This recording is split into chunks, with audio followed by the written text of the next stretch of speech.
Hi, everybody. Welcome to another edition of Read Science, where my co-host Jeff Schomeyer and I speak with authors of popular science books.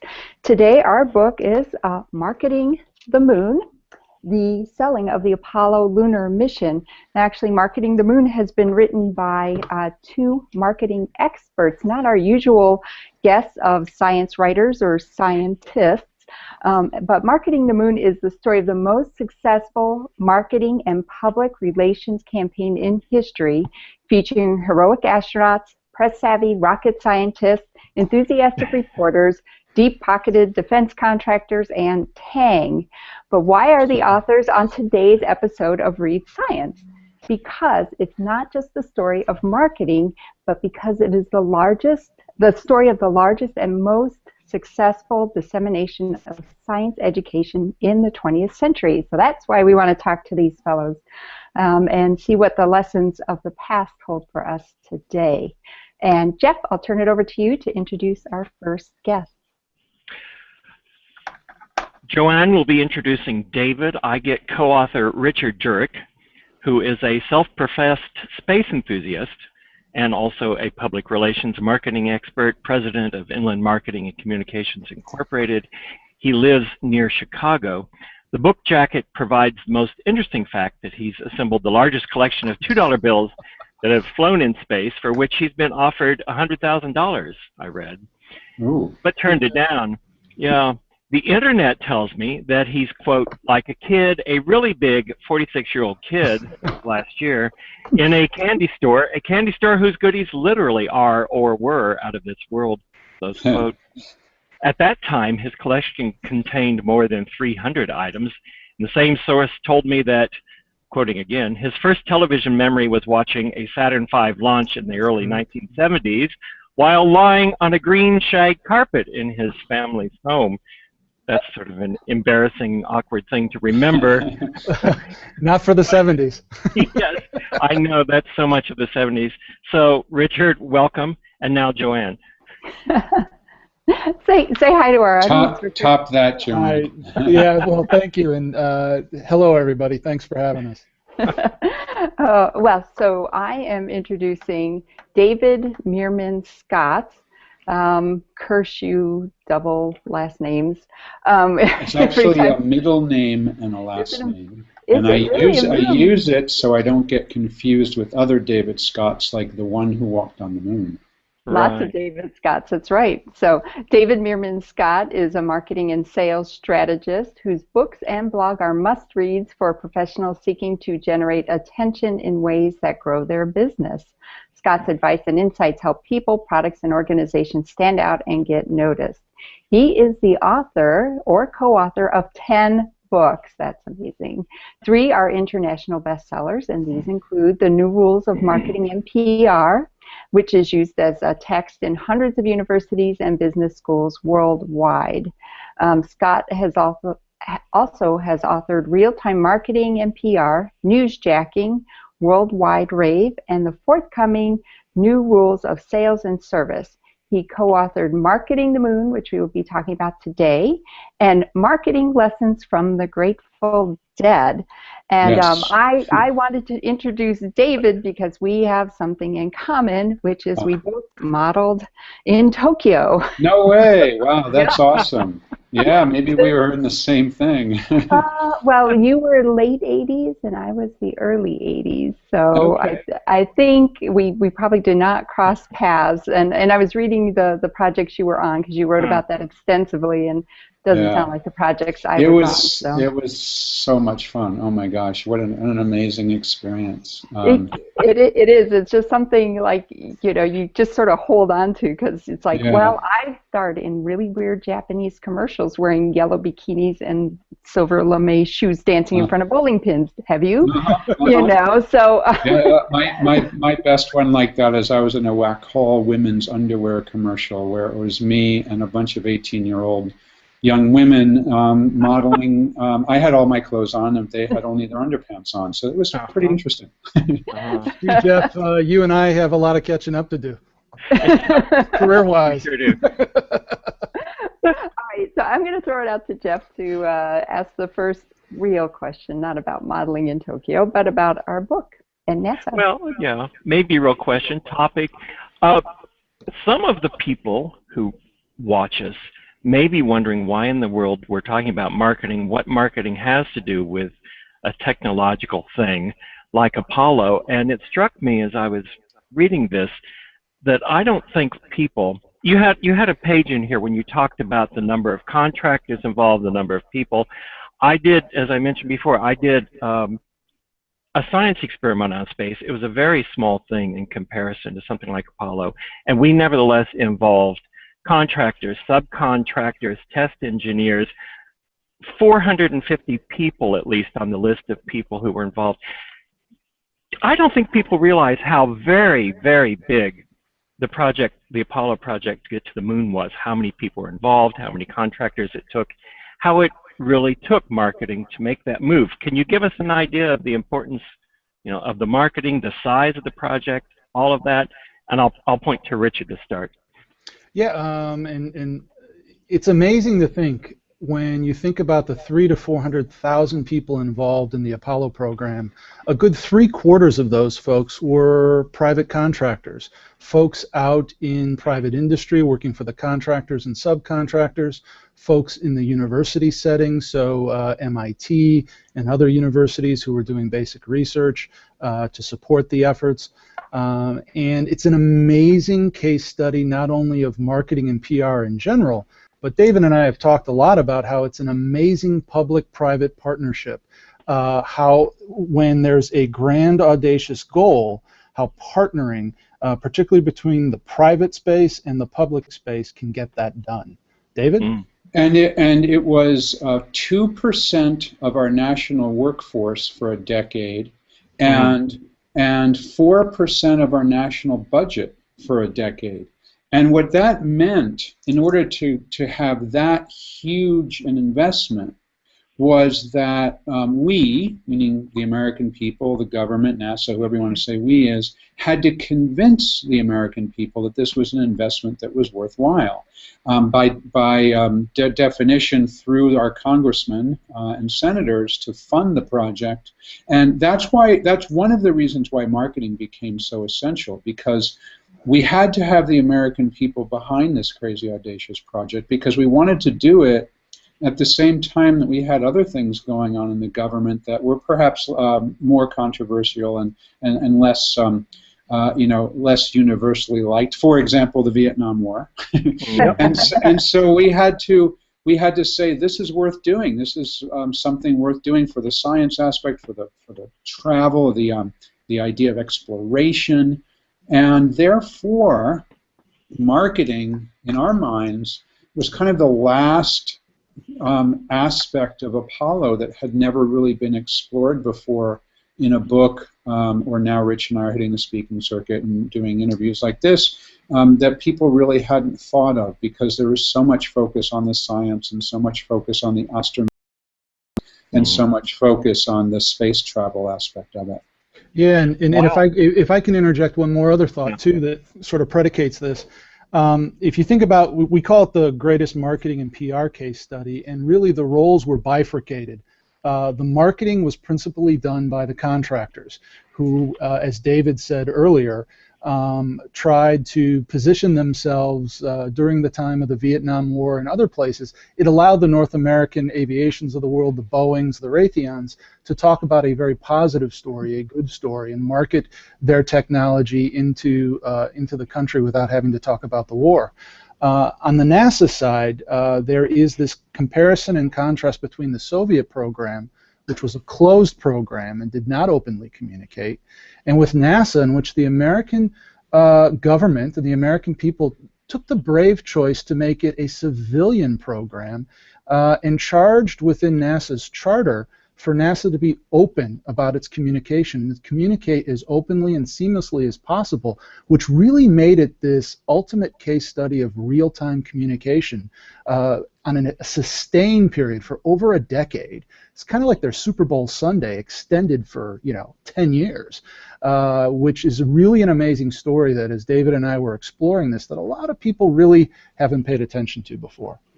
you got around to the question I was thinking about, or a big topic, a real defining characteristic of the way NASA works that I saw when I was working on my project is how committed they are. This is certainly a legacy, and to this openness that most other agencies don't do, and they really have a strong commitment to working openly and educating the public and trying to outreach in a really sort of non-cynical way, I think, when you see it. How did that was a very unusual but important decision. So how did that come about that they ended up being open, and then we'll talk maybe later about keeping it that way? It was actually a pretty difficult process to make that happen, because back in prior to Mercury and then during the Mercury days, I mean, it was basically ex-military that began working at NASA, and their natural inclination, of course, is to only talk about things after they've happened, after fire in the tail had happened, after the spacecraft had taken off. And you know, there were fun stories that we dug up about how what the journalists would be able to do is check and see who was in the bar and what were they doing, and they could sort of read the tea leaves. That meant, oh, all those people in the bar, that means they're not off at they're not going to launch anything today. If no one was there, they could figure something else out. And, you know, so they were trying to second guess one another. And then there are a number of people that said, you know what, we've got to make this open. We've got to make this, the American people are paying for it, and we've got to make it open. And in particular, several decisions were made about the real-time aspect. One was to make the communications channel between Houston and the spacecraft open so that we could hear the ground-to-earth conversations. The media could pick it up. Now, of course, it's broadcast on the web, but at the time that the media could pick it up and broadcast it. And the other one was live television from the spacecraft and live television from the moon. I mean, part of the iconic nature of the Apollo 11 mission was seeing Neil Armstrong's first steps live. And then later on, in color, we saw the other astronauts, 15, 16, and 17 Apollo missions, cavorting out on the lunar surface. It was so cool. On Apollo 17, we saw it lift off from the surface of the moon, again, live and in real time. And it turned out that a lot of factions did not want that to happen. In particular, some of the senior members of the astronaut corps didn't want that to happen. Alan Shepard, for example, specifically was advocating against having live television because he didn't want his astronauts to be distracted. He didn't want them to have to worry about what words were coming out of their mouth, because sometimes they might swear. And then you had, on the other side, you had people like Paul Haney, who was from NASA Public Affairs, and then also, very interestingly, Gene Cernan and Tom Stafford, who were both part of Apollo 10, and later on Gene Cernan commanded Apollo 17. And for their Apollo 10 mission, they were absolutely, gung-ho, very talkative about how let's get live television on here. And they were kind of disruptive influence, if you want to look at it that way, about saying, hey, we got to get live television here. And we have some wonderful stories from them about doing that. And that was a really important aspect of Apollo, and it almost didn't happen. But it was because of a bunch of people who said, let's do it different than the Russians, let's give the American people what they paid for, let's put it out there live and in real time.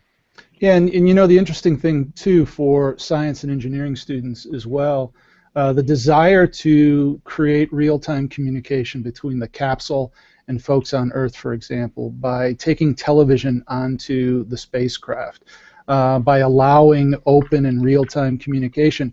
We seem to take that for granted today, but if you think back in the 60s and the 70s, the simple idea of taking a camera on the spacecraft was not so simple. You had the issue between the astronauts and public affairs with the idea of, oh, the camera might change the way people are, they might start acting on camera, or they might swear, they might do something. That was one consideration. The other consideration was the fact that cameras were freaking huge back then. I mean, they were massive. And you didn't have the satellite communication networks that we have today. So you had to set up these different tracking stations across the country. You had to figure out the timing issues. David talked about we were able to see, for example, the lunar module lift off the surface on Apollo 17. Well, there was a delay in that, and so the person back in Houston who was operating remotely the camera had to practice and figure out the time delay so that he could pan up properly and watch that. All of this stuff was invented, and you know, as marketing and PR professionals, David and I deal in these quote-unquote new concepts that are talked about in universities today in business and marketing classes called brand journalism and content marketing and real-time marketing. David is a pioneer in that field with a lot of the writing that he's done. But as we looked at this and we studied it, and what comes out in some of the untold stories in the book that folks can read about is this idea that NASA did a lot of this pioneering brand journalism that set the groundwork for where we are today with technology. 60% of all computer chips during the mid to late 60s were dedicated to the space program.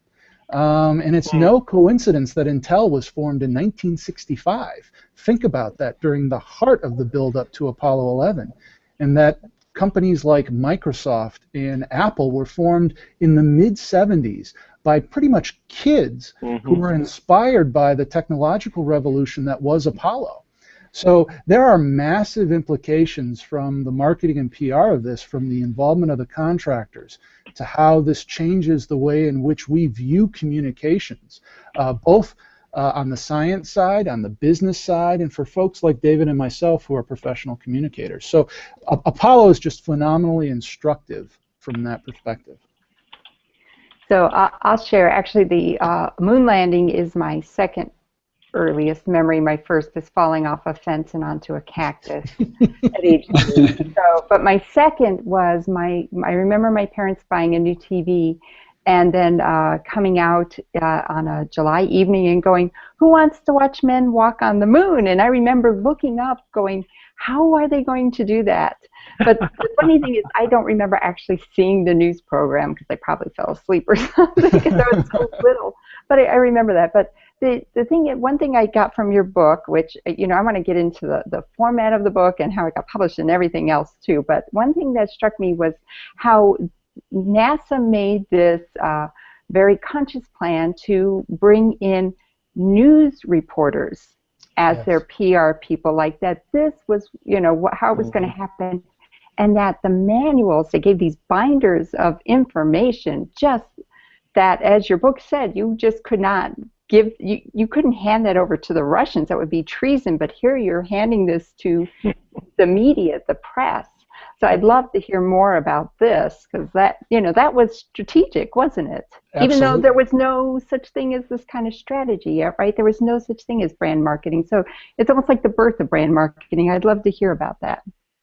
Yeah, David? It was really interesting that they, like you said, the NASA Public Affairs Department said, we're not going to be able to spin this. This isn't like a traditional story that you write a press release and you're done. I mean, this is a 10-year story. And they recognized that some of the aspects of it was so complicated. I mean, imagine trying to educate a science reporter on something like Lunar Orbit Rendezvous and how we landed on the moon, you know, with just a couple of pieces of paper. So they realized that they had to have professional journalists on staff. So they did. They had print reporters, they had photojournalists, they had radio and television broadcast specialists who came out of the news industry and worked for NASA Public Affairs, and they created this content, text-based content, photographs, you know, thousands and thousands of photographs. And little films that could be used in classrooms and be used by television stations, radio reports, and what we would call now brand journalism was hugely influential in having information that the reporters could use even without necessarily editing, although they all did, but they could just almost publish a story as it was written, or broadcast a story as it was written. And that was a really, really important aspect of getting the word out, because it was a complex story, because there were so many aspects to it. They had to use this idea, this method. The other aspect is that there were something like 3,000 accredited journalists from Apollo 11, and there were only about 100 NASA public affairs people working directly with those thousands and thousands of reporters. And the NASA PR people, public affairs people, were spread out over multiple places. They were in Houston, they were at the Cape, they were at some of the other places. So they were spread incredibly thin. So the other thing that NASA very, very cleverly did was create a very strong partnership between the marketing and public affairs people at NASA, although they didn't call them marketing people, and the public relations and marketing people at the contractors, at Boeing and Raytheon and all of the companies that created the different components for the spacecraft, the things that were used on the surface of the moon, Omega watches, for example, Hasselblad cameras, for example, and then each of those marketing people created content that could be used by the press. One of my most favorite aspects of the book is we have, I think for the first time that these have ever been published, dozens of different items that were created by industry for the press. I believe I have the largest collection of press kits from the contractors in the world in my collection, for example. And you know, I have probably 60 of these things. They're just incredible documents. So it was the openness we talked about before. It was the idea that NASA had journalists on staff, and it was the idea that their public relations and marketing people at the contractors themselves all made this huge amount of information that, you know, if stacked up would be several feet high, that the journalists had access to in reporting this story. And we interviewed a bunch of the journalists, and they told us, it, you know, without fail, everyone told us it was the best story they've ever worked on in their entire career. I believe that. It was so fascinating, but also because there was so much information at their disposal. And it was a true partnership across the board, even across those 10 years, as David points out. I mean, if you think about it, it was not only a huge communication effort, but it was a huge educational effort as well. You know, NASA held symposiums for the reporters to bring them in and discuss the technology. They did it in partnership with the contractors who, in many cases, had the budgets that NASA didn't, so they could create full mock-ups of the lunar module or of the command module that would be on television sets to make it more real for the public as they were watching it, so they weren't just seeing an animation, but they were actually seeing the physical equipment that was being used, and they could imagine it. And this partnership, not just between NASA and the contractors, but NASA, the contractors, and the media, it created this relationship in which they were all sort of in it together, and to a person, all the public affairs people and all the reporters, even if they were critical of NASA or critical of what was going on, they all felt like they were in it together. They wanted to see it succeed. And NASA also had another thing going on that they didn't forget about, which was this nascent industry demanded a lot of talent in science, engineering, in new fields that hadn't been invented before, just like they were creating new televisions and new cameras and new circuitry. They needed a base of research, a base of students for the future. And so NASA started a program called the Spacemobile Program, in which they hired ex-educators to get into station wagons and vans with these models and with all this communication material that David talked about. They drove across the country to schools, to gymnasiums, to classrooms, and helped excite young children and their teachers about the future of space exploration and what it meant for their classrooms and the spin-off technologies and the others, to really energize a group of students in the future who would be studying what we would call STEM education right now. And so those things are huge as a legacy for Apollo. And I just want to add one more thing, and that is this was a program the American government got right. Yes. And you look at the news today, and you know, I happened to catch a little bit of one of the cable networks this morning, or pick up the newspaper, and there's so much going on that we don't get right. You know, whether it's you know, wars that we started 12 years ago, or whether it's trying to pass something like healthcare reform, and what it, you know, 12% of the American people agree with the job that Congress is doing today. But in the 1960s, man, we got it right with the Apollo program. There was a huge percentage of the American public was behind it. The journalists were behind it.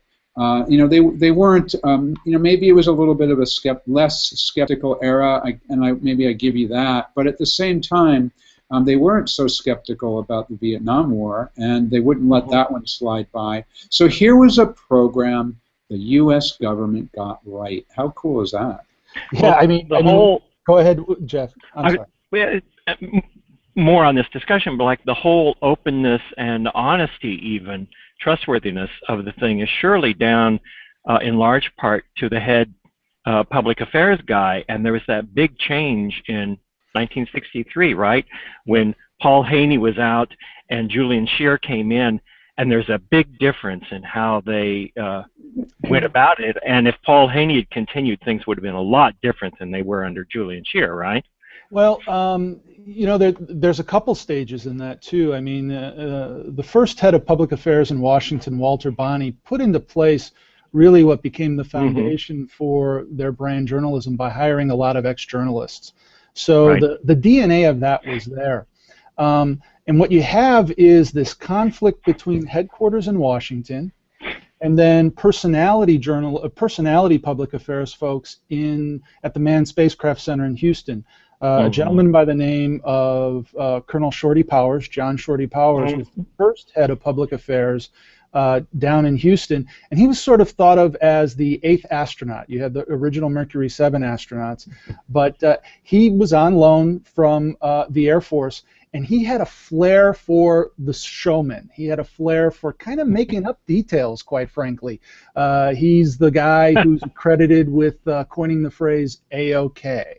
He's the guy who was sitting in the control room saying, "We have a calm, cool astronaut in the capsule." Well, he had no way of knowing if the astronaut was calm and cool, but he was making up these details.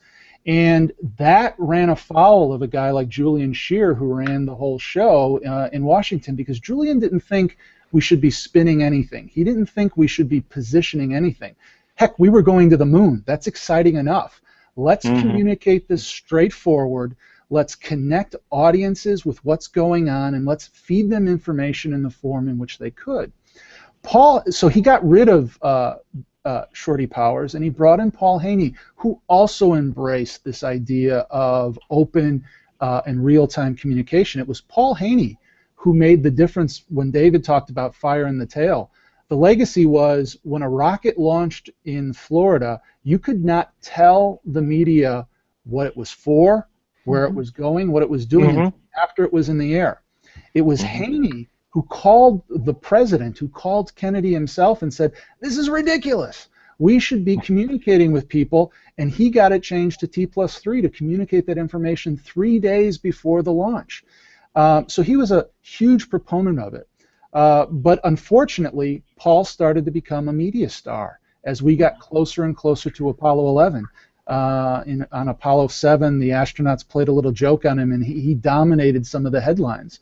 And so Julian did get a little upset, and he yanked Paul out of service just a few weeks before Apollo 11 landed, and he brought in a guy who, in no uncertain terms, would not make himself a media star, but would focus the program where it belonged, on the achievements, on the astronauts, and on what was going on at hand. So it was a huge commitment by public affairs to tell this story straight, unlike some of the other things that were going on in society at the time. I mean, you want to see an adversarial relationship, and we even quote that in the book, just look at the Nixon White House during the period too, right? You compare that with Apollo, in which there were live feeds. There's no way you can sugarcoat what's going on when it's a live feed and then you have to answer those questions. And I think, to David's point, Apollo got it right. and NASA got it right, and the testament to that was Apollo 13. Yes. Without real time, the emotional connection of the world with those astronauts who were hanging on every word, on every second until they got home safe, and that outpouring of emotion that brought people back to the space program after Apollo 11 never would have happened. In the Soviet program, cosmonauts died, and you only heard about it and why 5, 10, 15, 20 years later. But it's just an amazing testament to what was achieved by the NASA public affairs folks in their outreach program. So I'd like to follow up with that. First of all, I've always said that NASA's social media is amazing, and the thing they do with tweet-ups, and I've been able to go to Johnson Space Center and to the last shuttle launch and all these things because they have tweet-ups and they do this right. And I brought this up with Richard off air about this recent thing with the media and SpaceX, where SpaceX, who is vying for some government contracts and wanting to work with NASA and all, they have recently shut down sort of this pre-launch media coverage. And Richard indicated that this they could learn something from what has happened with the Apollo, and I'd like you to elaborate on that, if you can. I think that's right. I think that open and even as Rich said, openness in the face of danger and peril, a la Apollo 13, it still showed that openness was the best approach. Even with the Apollo 1 fire, they announced that at the precise moment that they were able to alert. They wanted to alert the widows first, and they had to locate where they were, and they had to have a chance to speak with them. So that took that took something, I forget the exact amount of time, maybe an hour to do, but as soon as that happened, they went on the air right away and said, 3 astronauts died, here's what happened. And Apollo 13, they said, here's what's happened. But then, of course, all the good things, everything happened in real time. I agree that especially in an era of social networking and real-time communications, that openness is the best approach. I mean, my gosh, look at what the governments who are trying to crack down on social networking, look where that's gotten them. We had a coup in I don't know if you want to call it a coup. Let's call it a change of government in Cairo. I actually visited Cairo twice in the last 2 years and had a chance to go to Tahrir Square, where, in Tahrir Square, people used these devices sitting in your pocket to change a government. So why would any marketer today, why would any company today think that you can shut everything down when it comes to live communications? Because anybody hanging out with one of these can take an image of what's going on or can tweet out what's going on. And that's the way the world is going. So I do think that the private space organizations can learn a lot about real time. I was really happy to see, for example, when Felix Baumgartner did his jump, that most of the, all of that was live, all of that was being broadcast, and there was some question of whether he was not going to make it. There was a real question around that. Yet it ended up being the most watched live YouTube feed in history. The same as Neil Armstrong's first steps were the most watched, certainly at the time, live television feed. So let's keep it open. That's the way to go. Yeah, it's a teachable moment for private space. If you think about government space organizations as big space, and you think about the private folks as private space, and as David has so eloquently said earlier, NASA and Apollo, it's one of those rare government agencies where they got it right and they keep getting it right. Certainly from a communications and marketing and PR perspective. And the stuff that's going on with SpaceX right now, companies are used to controlling situations. They're, they have legal departments. They worry about the next contract. They worry about their brand image. They worry about all these other things. And some of it is a lot of old school thinking that you can control this message. But to David's point, you can't. And the best way to control it is to engage in that conversation. Everyone knows that these are hugely complex machines. Everyone knows these are dangerous missions, and everyone knows that a lot can go wrong. More often than not, it's amazing how often things go right. But when things do go wrong, it becomes not a situation to fear, but a situation to engage, to educate, to reach out to your audiences with these tools, with the powerful tools that we have that we didn't have before. And you know, as was said earlier, NASA does an amazing job of that. Whether it's in social media, whether it's press conferences, whether it's updates, whether it's taking people along for the ride. Anytime you try and shut that down, anytime you try and put up the hand to say, you know what, we'll get back to you later, you're doing yourself and you're doing your mission a disservice. But how are you going to get companies over that anxiety that seems so obvious that you need to control it, and that means you need to be secret about it for a while? I think it takes a lot to trust that you can handle something when it comes up spontaneously. Well, you know, and I'll pivot back to David, because David spends a lot of time talking to companies about that very issue. It's a maturity level. It's a confidence level in what you're doing. It doesn't mean that you have to let all of your secrets out to the public and when you're still working on things. It's the willingness to stand up there and say, look, we obviously have an issue. We're working on it. But in the meantime, and then you pivot to other things in which you now have the audience engage them. Don't shut it down. It's standard operating procedure for businesses, and those who get it wrong are the ones who shut down. Those who get it right, even in the worst situations, are those companies that engage their audiences both live, through social media, through television, in any way possible to explain the situation. Be honest, be fast, and engage are the three key elements of any crisis communications plan. David? Well, yeah, and I think we're going through a communications revolution, the biggest in human history right now. You know, these devices and the idea that we're doing what we're doing right now, I mean, we are doing science fiction right now. I mean, right science got us. I mean, this is crazy. There's 4 of us in different time zones, in different locations, for free, doing a live video chat that anyone in the world can log into, that will record, that anybody in the world can watch afterwards. It's an amazing thing. And the problem is that there's so many organizations out there that are still operating as if we've got 3 broadcast television stations, a couple of radio stations, and some magazines and daily newspapers, and that's the way that's the only way to communicate. So whenever you go through a revolution, there's a natural process to go through that revolution, where you have the people that are used to the old ways and they don't want to change. And then you've got people who are like gung-ho about, oh my gosh, this is the greatest thing in the world. We don't need any of that old stuff. And sure, you still need to focus on some of the old things. And you know, in the communications world, television and newspapers and magazines still work.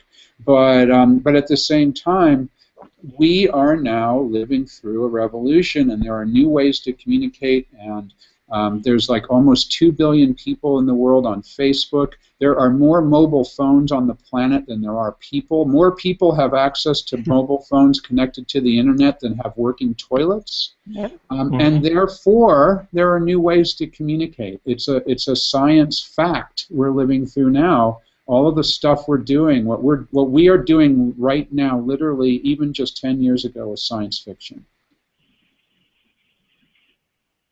So actually, I'm curious a little bit about the mechanics of this book. Like, how did this come about? How did you decide to even create this book? And then I would like to talk a little bit about the formatting, because I'm going to tell you guys, if you pick up this book and you read it, this could keep you busy for weeks and months. It's not something you go, I'm going to start at the beginning and go to the end. You can, but you've got so much information and pictures, and it's a little deceptive. You think, I've got lots of pictures here, so this won't take long. But every picture has captions, and you have information boxes, and interrupting the text and things like that, which makes and it citations and references and all of that. There's a lot of good stuff.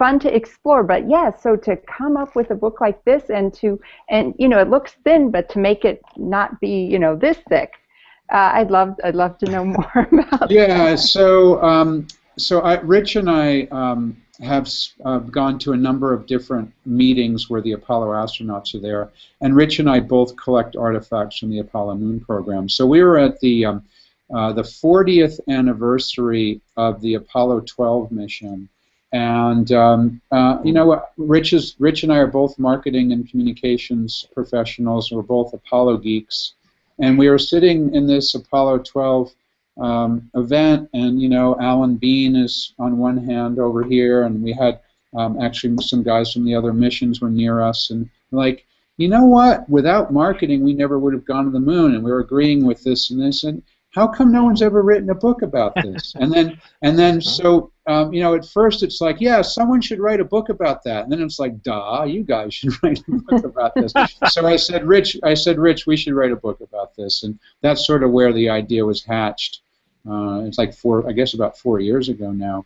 Yeah. And then we decided that it had to be a fully illustrated book that combined both text and images. So we curated about 3,000 images to get down to about 300 in the book. Many of them have never been seen before. Some are out of our collection. Some came out of NASA. Some came from some of the participants who we interviewed. We also interviewed a bunch of people that had never been interviewed before. And of course, we interviewed the Apollo astronauts. We interviewed half the men who walked on the surface of the moon. Right, there's some advertisements in the book. But we also ended up speaking with some of the reporters that covered the program. We ended up speaking with the public affairs people at NASA and public relations people from the contractors to gather their stories, and all of it ended up becoming this fantastic book. Scott Kosofsky is the fantastic designer that put it together, and MIT Press was the one that saw the vision of us doing it. And then interestingly as well, we've sold the movie rights. It's in the process of becoming a movie based on the book, Marketing the Moon. Because Robert Stone, who's Academy Award nominated film director and filmmaker, noticed that, hey, there's something here, you know, and he agreed with us. This is a story that's never been told before in book form or in film form. So there will at some point be a book version. Yeah, and you know, when David and I would meet, we're highly involved in a thing called the Astronaut Scholarship Foundation, which was founded by the original Mercury 7 astronauts. And we often meet at those events, and they're often fundraising events where you really get to sit and talk to the astronauts about what concerns them most. And one of the big things that they focus on is the education legacy of Apollo, whether it's inspiring younger generations to study math, science, technology, engineering, or to get involved in the sciences. And you know, just like any good scientist is told, you know, to ask the questions that haven't been asked before. One of the things David and I noticed is that these guys are always asked the same questions. How do you go to the bathroom in space? You know, what was it like to be weightless? Did you see the face of God? All those questions. And then David and I were the ones, some of the few ones that would go, hey, were you scripted? Did you get any kickback money from Tang? What was it like working with the contractors? Did you get, you know, those free Corvettes you got? How did that relationship work? So we got such amazing answers and such amazing stories that when we decided to work on this book, one of the things David and I said to ourselves was that we would not put any stories in here that really had been written about before, because there was so much that needed to be told and that could be educational to people across multiple disciplines. I was giving a lecture on the book at a university recently, and I was blown away myself by the cross-disciplinary representation of students in the audience. You had journalism students, you had design students, you had PR students, you had business students, you had history students, you had engineering students. All of them approached this book from their own lens and found content within this book that completely appealed to them. And I think that's the beauty of the design, that's the beauty of the stories that David and I uncovered, And also, one other person to be mentioned, Alan Anders, our editor, who did a phenomenal job helping us curate our stories as well, had a huge impact in how we put all these stories together so it made a complete story arc from beginning to end. So the complete package, we've had some folks tell us it's almost like having a museum exhibit in your hands when you go through. And you can dip into chapters and you can dip into sections and spend a lot of time on just a few pages. And we give all of the research, we give all of the, the annotated bibliographies and all that, where people can launch off and find out additional information if they want to. And just to show you an example, this is the Marketing the Moon book, and then this is one of my favorite pages. This is the covers of some of the press kits that were done by the different contractors, and then on the next page over, I call these 1960s versions of iPhone apps, because these are actually created by the contractors. The top one is Raytheon. And they're basically visual representations of complex data that were used by the journalists and to calculate things related to the missions. Really amazing, amazing things. The other thing we haven't talked about yet, but I wanted to mention really briefly, is that the foreword to the book was written by Gene Cernan, the last man to walk on the moon, the commander of Apollo 17. There's Gene back as he came in from his last EVA on Apollo 17. There's a more contemporary photo of Gene. But he really was an amazing gentleman to work with, sharing his stories about Apollo, sharing his stories about the marketing aspects of Apollo, and we were fortunate to have him agree to write the foreword for it. Yeah, one of the things that was so amazing about talking to folks like Gene Cernan and talking to Buzz Aldrin and everybody else was think about this, height of the Cold War, right?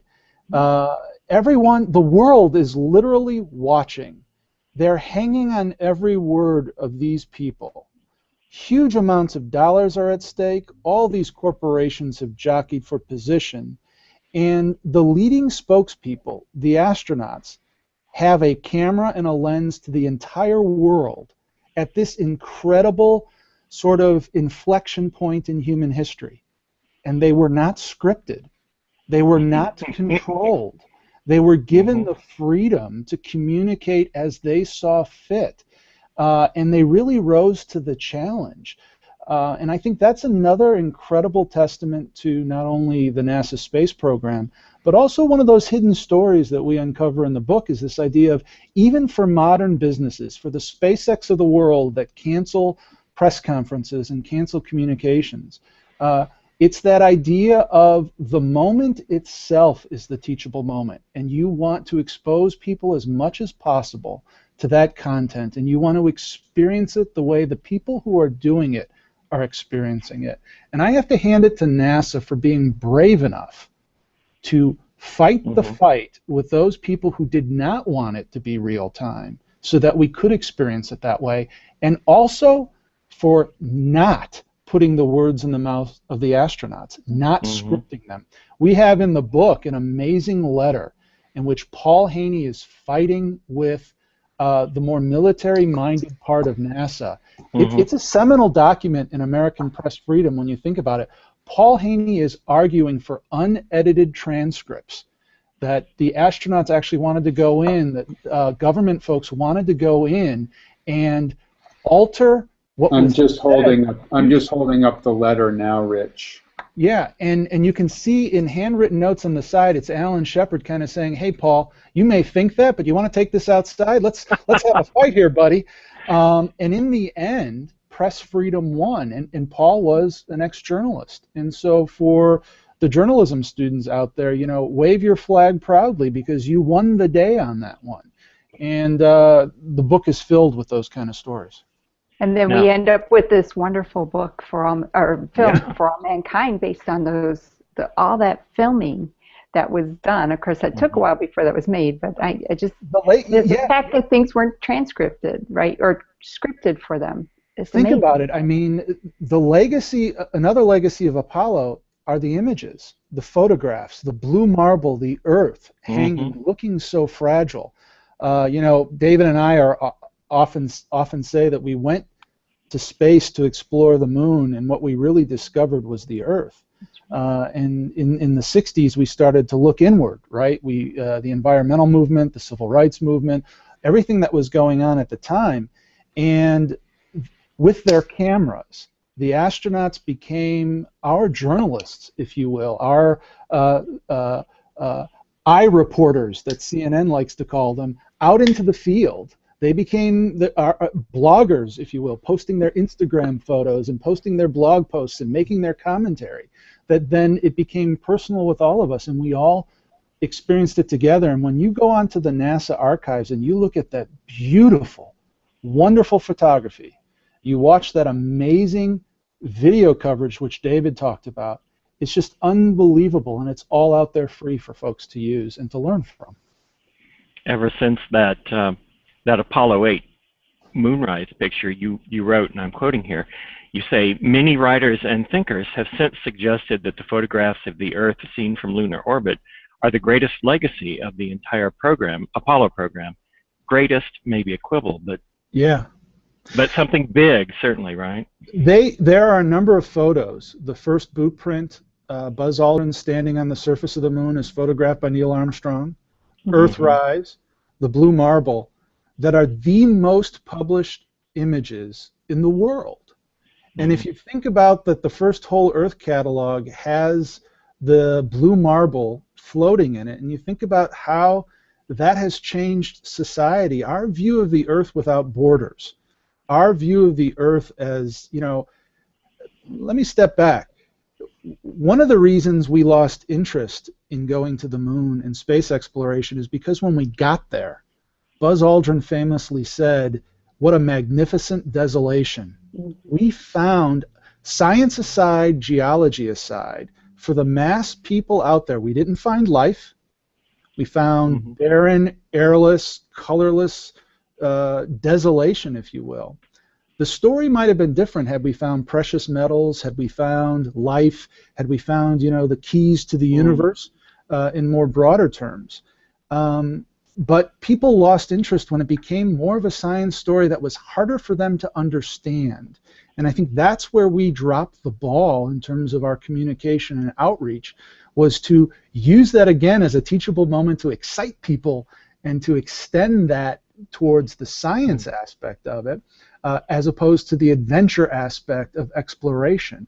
And we sort of missed that opportunity. But what we have now in this legacy of the photographs and the films are almost like a nostalgic romance, the art, if you will, of the science of space exploration. And that itself can be an inspiration for the future. Mm-hmm. Anything you want to add, David? Rich said that one very eloquently.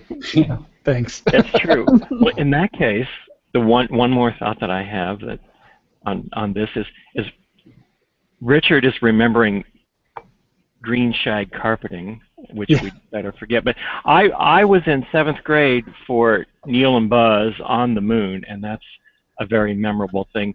But one of the big things I remember is Walter Cronkite. So I'd like to talk a bit about Walter Cronkite. Yeah. And also this thing, this amazing thing that you tell us about, and I'm quoting, that CBS had planned 32 hours of continuous coverage utilizing 42 television cameras. What story today could conceivably, have Walter Cronkite broadcasting for 32 hours, almost nonstop? I mean, that's incredible. That's not even Jerry Lewis in a marathon.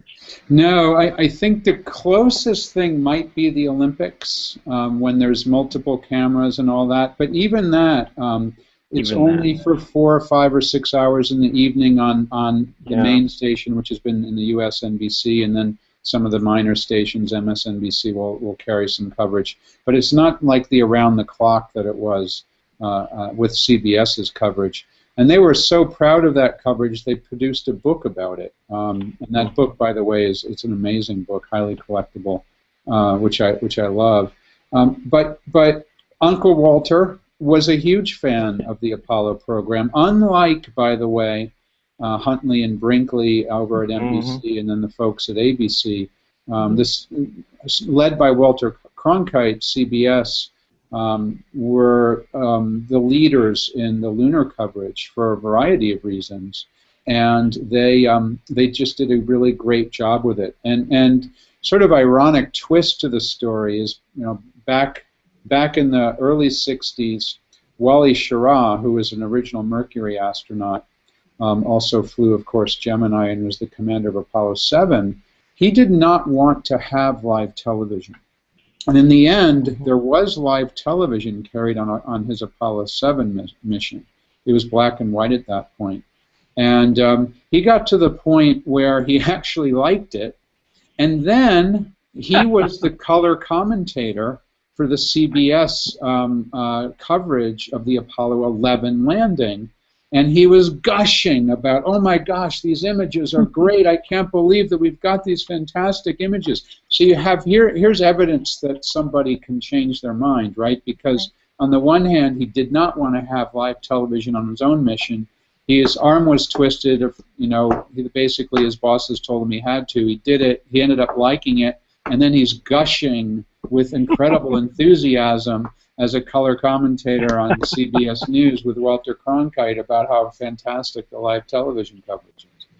Yeah, and you know, it's interesting too. The stories in the book echo this human element. You know, Apollo was an amazing technological and engineering achievement. Full stop, no doubt. But obviously, it was an achievement achieved by humans with human emotions, and it's amazing today when you look at folks like Al Worden, who flew on Apollo 15, has written poetry books about his experiences. Alan Bean, who was on Apollo 12 and walked on the moon on Apollo 12, is a full-time artist now who does amazing expositions around the world of his artwork, trying to express what it was like to be on the moon. And when we interviewed people, when Apollo 11 came back, they trucked the capsule to the 50 states across the country so people could go and see it.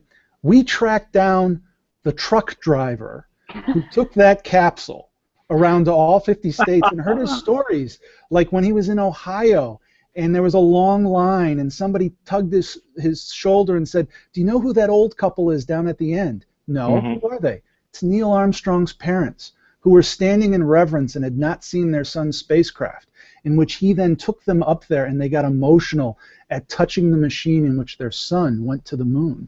Or the young reporter that we document who was at a radio station that couldn't afford to send him to Houston to cover it, so he exchanged his vacation days and then in-kind advertising for a hotel room. And then jerry-rigged up this announcement PA squawk box system so he could do live coverage. All of these stories of amazing achievement that all of these people, not only who were going to the moon but behind the scenes accomplished, are part of that untold story. And it's the joy of the book, if I'm allowed to say that, that I turn to all the time, flipping through, as somebody who has had a lifelong fascination with space and who had never heard these stories before.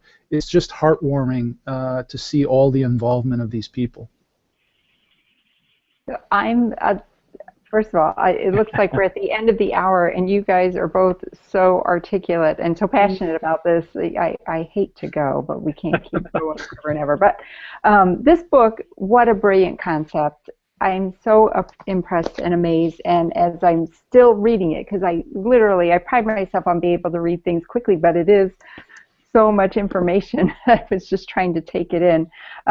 Amazing book. If you guys are just joining us the last minute here, we've been talking about marketing the moon with David Meerman Scott and Richard Jurek. Do you gentlemen have anything else to add in the last few minutes before we sign off? No, it's been really great to be able to speak with you, Joanne, and Jeff. It's been fantastic. We do have a site, marketingthemoon.com, for more information about the book. As I mentioned earlier, it's in the process of being turned into a movie, although that will certainly take several years. Rich and I also created a special edition of the book, which is in a slipcase, and it's signed by us, and that's not really very interesting, but also signed by Gene Cernan, the last man to walk on the moon, who wrote the foreword to the book. limited edition of 100 copies. We've got several of those left. If anyone's interested, you can email us through the site or shoot us a tweet or something. Yeah, and my parting comments too are, one, thank you very much. Really appreciate this opportunity to talk to you and talk to your listeners.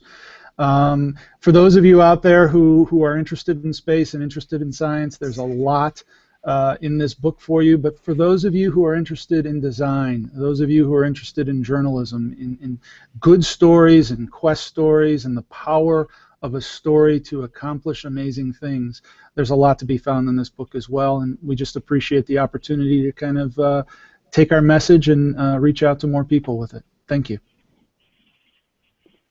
Wonderful. Well, thank you everybody for watching, and thank you, Jeff, as always, for your insightful questions, and it's great to co-host with you. So again, thank you, Richard and David, and good luck with all of your project. We will be keeping an eye out for this movie now.